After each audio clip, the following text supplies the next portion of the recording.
MCQ নং 6, উদ্দীপকটি পড়ে 6 ও 7 নং প্রশ্নের উত্তর দাও। একটা উদ্দীপক দেওয়া হয়েছে, এখান থেকে আমাদের 6 নং প্রশ্নের উত্তর দিতে হবে।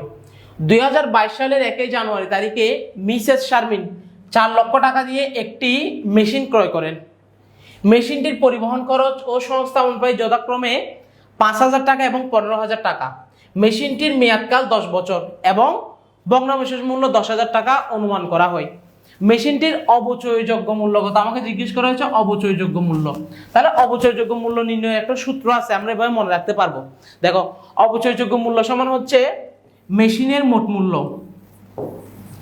মেশিনের মোট মূল্য, মেশিনের মোট মূল্য থেকে আমরা কি বিয়োগ করব, ভগ্নাবশেষ মূল্য বিয়োগ করব, বিয়োগ ভগ্নাবশেষ মূল্য। তাহলে আমার কি বের হয়ে যাবে, আমার বের হয়ে যাবে অবচয়যোগ্য মূল্য। এখন অবচয়যোগ্য মূল্য বলতে কি বোঝাই, অবচয়যোগ্য মূল্য বলতে যে টাকার উপর আমি অবচয় ধরতে পারবো, যে টাকাটার উপর আমি অবচয় ধরতে পারবো সেটাই হচ্ছে অবচয়যোগ্য মূল্য।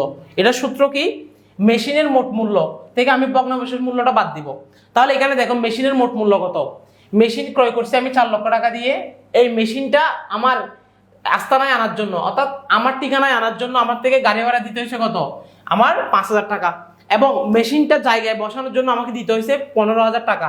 অর্থাৎ টোটাল মেশিনের পিছনে কত টাকা খরচ হয়েছে, আমার টোটাল মেশিনের পিছনে খরচ হয়েছে 4 লক্ষ, 4 লক্ষ 5,000, 4 লক্ষ 15, অর্থাৎ 4,20,000 টাকা আমার পুরো মেশিনটার পিছনে খরচ হয়েছে। এই পুরো টাকাটাকে আমরা ধরবো কি, মেশিন খরচ। এই পুরো টাকাটাকে আমরা মেশিন খরচ হিসেবে ধরবো।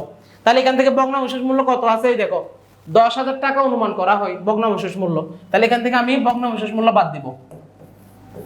তাহলে 4,20,000 থেকে যদি আমি 10,000 টাকা বাদ দিই, আমার সঠিক উত্তর কত হবে, দেখো এই দেখো 4,10,000 টাকা। এই 4,10,000 টাকা হচ্ছে আমার অবচয়যোগ্য মূল্য।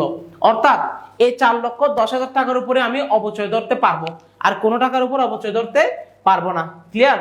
আশা করি আমরা যে কোনো জিনিসের আবার অবচয়যোগ্য মূল্য বের করতে দিলে পারবো। কিভাবে? এই সূত্রের মাধ্যমে আমরা ব্যবহার করব। মেশিনের